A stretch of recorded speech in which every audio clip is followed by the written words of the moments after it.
एक बार एक गुरुकुल में कुछ शिष्य थे, गुरु थे, तो भगवद गीता भागवतम का पाठ करते थे।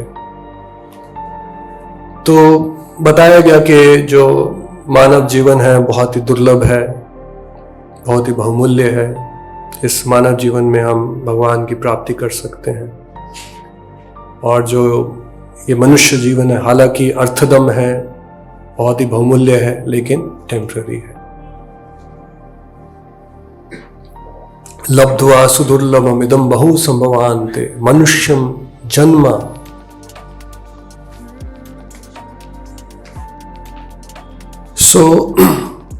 तो शिष्यों का एक प्रश्न उठा। उन्हें अपने गुरु से पूछा कि सबको मालूम है, हर व्यक्ति को मालूम है कि मनुष्य जन्म जो है ये परमानेंट नहीं है, एक दिन शरीर को छोड़ के जाना है। सबको इस बात का एहसास है एक दिन मौत आएगी, और हम लोग देख भी रहे हैं। हमारे जो पूर्वज हैं, दादा दादी, ये सब लोग देखें, हमारी आंखों के सामने देखें कि हमारे जो ग्रैंडफादर्स थे वो सबका देहांत हुआ। तो ये कोई छुपी बात नहीं है, सबको एहसास है कि एक दिन इस शरीर को छोड़ के जाना है।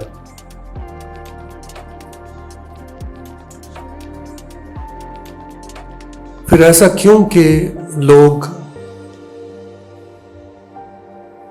अपने जीवन को व्यर्थ ही गंवा रहे हैं? ऐसा क्यों कि ये जानते हुए भी कि भगवान की शरण में जाना है, भगवान की सेवा करनी है, वहीं पे वास्तविक सुख है, वहीं पे आनंद है, ऐसा क्यों कि लोग माया जाल में फंस के अलग अलग प्रकार की इच्छाओं को लेके अलग अलग प्रकार के सुख के पीछे भाग रहे हैं? ऐसा क्यों? सबको जानकारी है कि मनुष्य जन्म दुर्लभ है, सबको मालूम है कि एक दिन छोड़ के जाना है।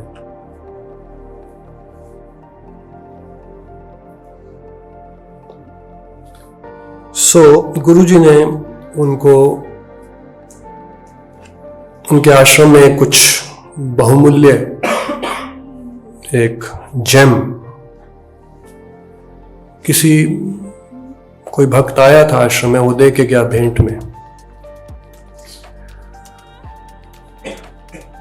बहुत ही कीमती पत्थर, कीमती जेम था, लेकिन यम लब्ध्वा चापरम लाभम मन्यते नादिकम, वो साइड में कहीं कचरे में पड़ा हुआ था। क्या करना उसका? तो जब इस शिष्य ने यह प्रश्न किया तो गुरु ने बोला,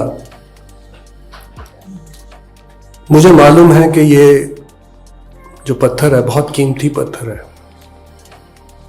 लेकिन मेरे कोई काम का नहीं है।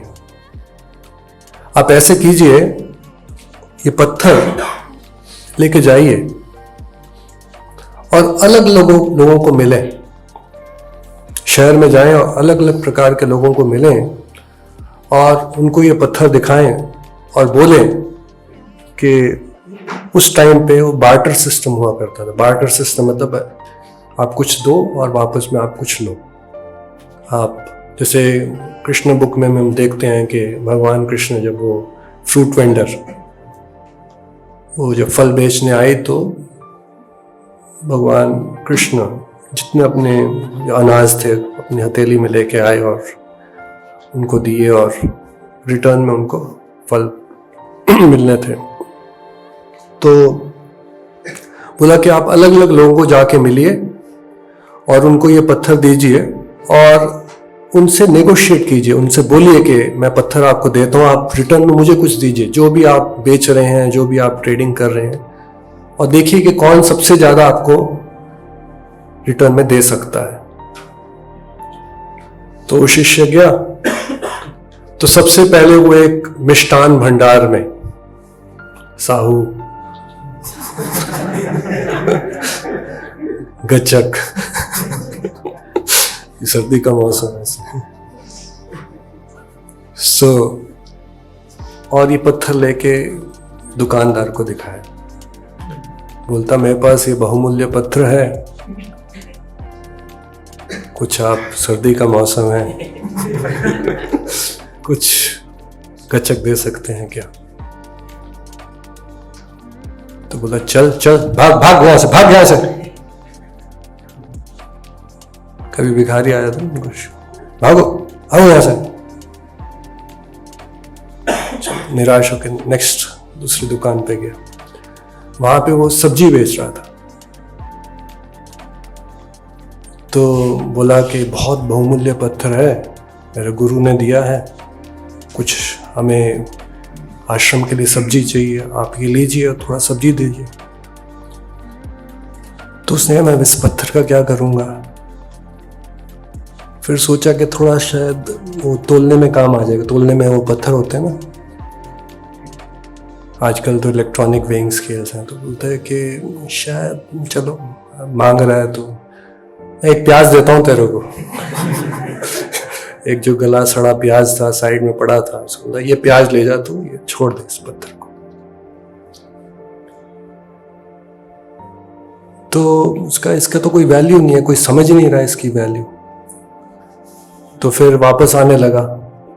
तो वापस आते आते उसको एक ज्वेलर की दुकान दिखी, सुनहार, और उस दुकान में गया और उसको ये पत्थर दिखाया और बोला कि क्या आप मुझे कुछ इसके रिटर्न में दे सकते हैं, कुछ पैसे, कुछ चीजें दे सकते हैं क्या? सो जैसे ही उसने वो पत्थर देखा, चौंक गया, अरे आपके पास ये कहां से? और बोलने लगा कि मेरी दुकान में जो कुछ भी है, अगर मैं वो रिटर्न भी दे दूं आपको, कम है। मैं कुछ, अगर आपकी इजाजत हो तो मैं थोड़ा सा इसको देख सकता हूं क्या ध्यान से? थोड़ा मुझे थोड़ी देर के लिए देंगे ताकि मैं अच्छे से देख सकूं इसको। तो बहुत हैरान, और फिर वापस आके अपने गुरु को पूरा बताया कि उसका क्या एक्सपीरियंस रहा, कैसे कैसे लोगों को मिला, उन्होंने क्या क्या बातें बोली। तो गुरु ने बोला कि यही चीज मैं आपको बता रहा था, क्योंकि हमें अज्ञान है, हमें रियलाइजेशन नहीं है, थियोरेटिकल नॉलेज है, ये शरीर नश्वर है, एक दिन छोड़ के जाना, क्यों रियलाइज नॉलेज नहीं है, हम इस जीवन का वैल्यू नहीं समझ पा रहे। हम भक्ति का वैल्यू, डिवोशनल सर्विस का क्या वैल्यू है, वो समझ नहीं पा रहे।